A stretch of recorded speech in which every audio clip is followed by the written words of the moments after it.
साथियों नमस्कार।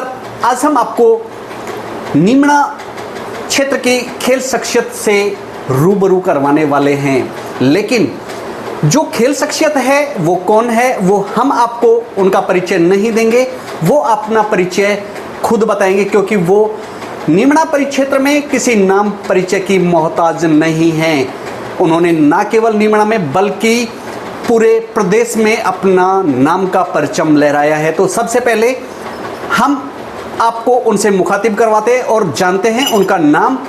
जी, क्या नाम है आपका? मेरा नाम डोरिस खटाना है।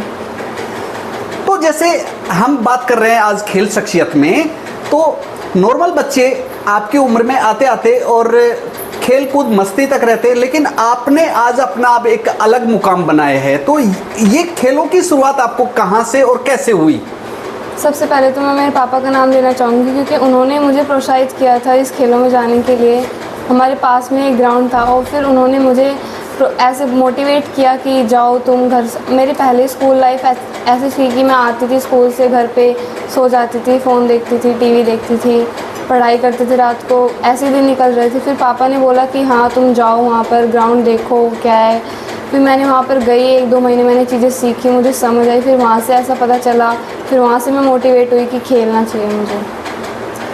तो डोरिस, जैसा आपने बताया, नाम भी अपने आप में एक यूनिक है। तो हम अगर डोरिस नाम की बात करें तो ये नाम आपको कहाँ और कैसे मिला? ये नाम मुझे मेरे पापा ने दिया था। मैं जब छोटी थी तो पापा ने मुझे ये नाम दिया था।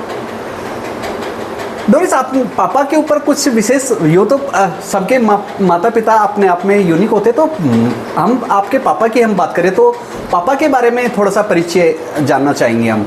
मेरे पापा का नाम राजेंद्र खटाना है। वो इस समय फ़िलहाल रैफर्स यूनिवर्सिटी में इंजीनियर हैं, प्रोफेसर। और वो मेरे लिए बहुत बड़े मोटिवेशन के तौर पे दिखाए गए हैं मुझे, क्योंकि उन्होंने मेरे को हर चीज़ में सपोर्ट किया है और मेरे हर फेलियर पे उन्होंने मेरा साथ दिया है और हर मेरे सेलिब्रेशन में मेरे साथ रहे हैं और मेरी हर चीज़ों पे मेरा ध्यान दिया है। और मैं इसलिए ग्राउंड पे जाती थी। उन्होंने मुझे कहा था आर्चरी जाने के लिए। फिर मेरे को धीरे धीरे मोटिवेशन आई खुद से, फिर मैंने चीज़ें सीखी खुद से, तो फिर मैं जाने लगी। डोरिस, जिस खेल में आप आए हैं आर्चरी में, आर्चरी चूँकि आज अपने आप में एक बहुत महंगा खेल हो गया है। हम बच्चों की हम बात करें तो इसके उपकरण इतने महंगे हैं कि इनके उपकरण ही वो नहीं खरीद सकते। नॉर्मल इनके जो उपकरण आते हैं वो 3 से लाख से ऊपर के ही होते हैं। तो जब आप इस क्षेत्र में आए तो आपको ये जो उपकरण हैं वो कहाँ से कैसे प्रोवाइड हुए? क्या आपको सरकार की तरफ से या किसी संस्था की तरफ से या फिर परिवार की तरफ से ही आपको उपकरण खरीदने पड़े? हाँ, हमारे कंपाउंड रिकर बहुत महंगे आते हैं, 3-4 लाख के आते हैं, ऊपर से ही आते हैं। इनके सामान पे डिपेंड करता है। मेरे को किसी संस्थान या किसी गवर्नमेंट ने मेरे को ये प्रोवाइड नहीं किया। मेरी फैमिली ने स्ट्रगल करके मुझे इक्विपमेंट दिलाए हैं। सबसे पहले तो मेरी मम्मी ने मेरे पापा को बहुत बोला कि हाँ इसे दिलाना चाहिए, इसको आगे खेलना चाहिए। फिर मेरी मम्मी ने पापा को बोला तो फिर पापा ने सोचा कि हाँ ठीक है दिलाना चाहिए। फिर सर ने बोला, उसके बाद मेरे को ये इक्विपमेंट मिले। मेरे पापा ने इसके लिए बहुत स्ट्रगल किया, मेरे को ये चीज़ें दिलाई ताकि मैं आगे खेल सकूँ और अपने परिवार का नाम रोशन कर सकूं। तो चूंकि अब आप इस खेल से जुड़ चुके हैं, तो आपके खेलों की शुरुआत में जब आपका पहला पदक लगा तब आपको कैसा लगा और उसकी शुरुआत के लिए आप प्रेरणा स्रोत आप किसको मानते हैं? मेरा पहला मेडल डिस्ट्रिक्ट में लगा था और मेरे को 4-5 महीने हुए थे इस डिस्ट्रिक्ट में मेडल लगा। फिर मेरे को बहुत खुशी हुई और मैं सारा श्रेय अपने पापा मम्मी को देना चाहूँगी। उन्होंने मेरे लिए बहुत मेहनत करी थी और मैंने फिर उसके बाद मेरे कोच को सबसे बड़ी थैंक यू दूँगी, क्योंकि मेरे कोच ने मेरे ऊपर बहुत मेहनत करी थी। उसके बाद मेरे डिस्ट्रिक्ट में मेडल लगा, फिर मेरे को मोटिवेशन मिली कि मेरा डिस्ट्रिक्ट में मेडल लगा है, मेरे स्टेट में भी मेडल लगे और मैं आगे भी खेलूँ और आगे भी जाऊँ। तो जैसे कि आप बता रहे हो कि डिस्ट्रिक्ट के बाद आप स्टेट, तो स्टेट की हम बात करें तो स्टेट में आपने कहाँ पर प्रतिनिधित्व किया और वहाँ पर आपका क्या कुछ परिणाम रहा? मेरा फर्स्ट स्टेट में मेडल आया था ब्यावर, जब हमारा मैच था। स्कूल स्टेट था तो मेरा वहाँ पे पहला गोल्ड मेडल लगा था और सिल्वर मेडल लगा था। फिर मेरे को वहाँ से और ज़्यादा मोटिवेशन मिली और फिर मैंने नेशनल के लिए सोचा। फिर मैं वहाँ से SGFI नेशनल के लिए खेलने गई। मैंने वहाँ पे नेशनल खेला और राजस्थान को रिप्रेजेंट किया था।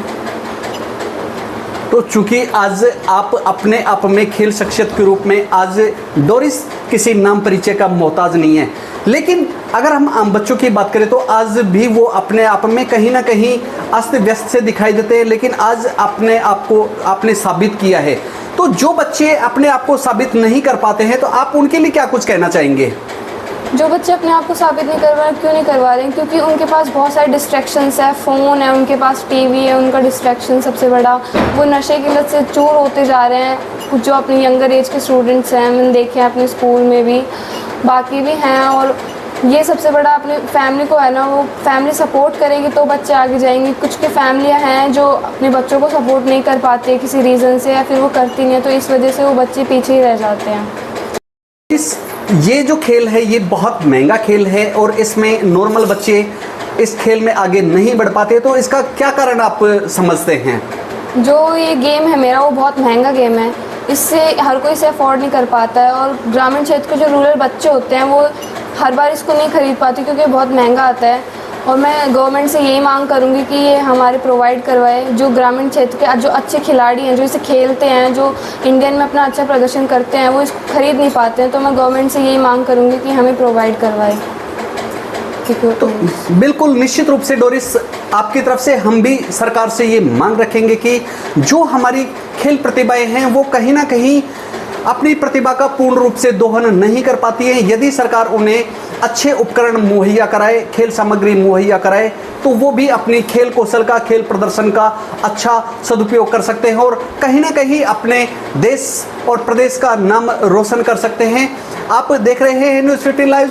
साथ ही हम डोरिस से, चूँकि अभी ये खुद स्कूली शिक्षा से जुड़े हुए हैं, तो आज जब हम देखते हैं कहीं ना कहीं जो युवा है वो अपना जो पथ है उससे अलग हो करके अलग दिशा में जा रहा है और वो अपना 100% नहीं दे पा रहा है, तो ये हम इनसे पूछेंगे कि जो बच्चे शिक्षा की तरफ ना जा करके कहीं ना कहीं नशे दुर्व्यसन में हैं, तो आप उनको लिए आप क्या कहना चाहेंगे?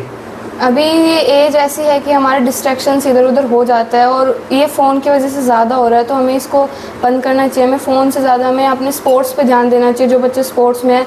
और मैं स्कूली बच्चों से यही कहना चाहूँगी कि वो स्पोर्ट्स खेलें, ताकि उनसे डिस्ट्रैक्शन कम हो और वो नशे की लतों से दूर हों और डिस्ट्रैक्शन से दूर हों। साथियों, आज देख रहे थे हमारी खेल शख्सियत के रूप में आज हम आर्चरी में जिन्होंने अपना आप को साबित किया है, और न केवल इन्होंने नीमड़ा क्षेत्र का बल्कि इन्होंने अपने देश के ऊपर आज ये मेडल लेकर के आए हैं और कहीं ना कहीं इन्होंने अपने आप को साबित किया है। आप देख रहे हैं न्यूज़ 15 लाइव और मैं हूँ आपका होस्ट नवीन जेवरिया।